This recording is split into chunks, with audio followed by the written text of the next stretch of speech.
గోధుమ పిండిని జల్లడబట్టి అందులో ఒక 2 టీ స్పూన్ల బొంబాయి రవ్వ వేసి ఇలా కలుపుకోవాలి.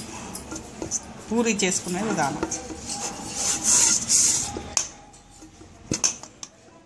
దరి చేసి పూరీలా లాటించుకోవాలి.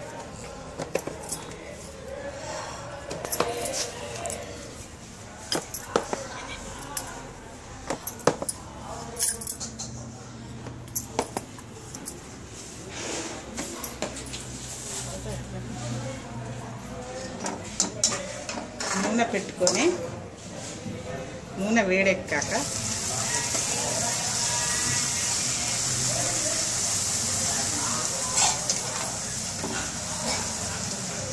ఇలా బొంబాయి రవ్వ వేస్తే ఇలా పొంగుతాయి.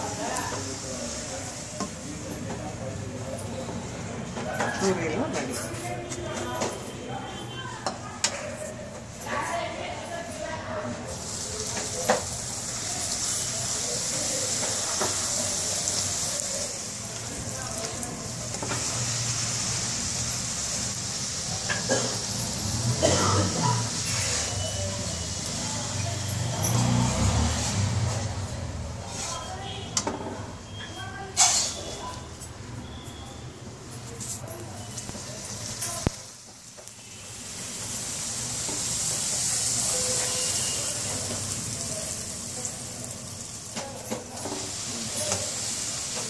బొంబాయి రవ్వ వేసుకుంటే పొడిపిండిలో ఇలా పూరి ఉబ్బుతుంది.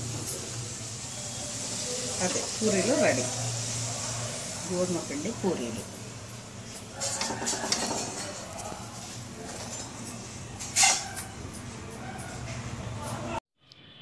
మరిన్ని కొత్త వీడియోస్ కోసం సబ్స్క్రైబ్ చేయండి, గంట సింబల్ నొక్కండి. Thanks for watching my channel.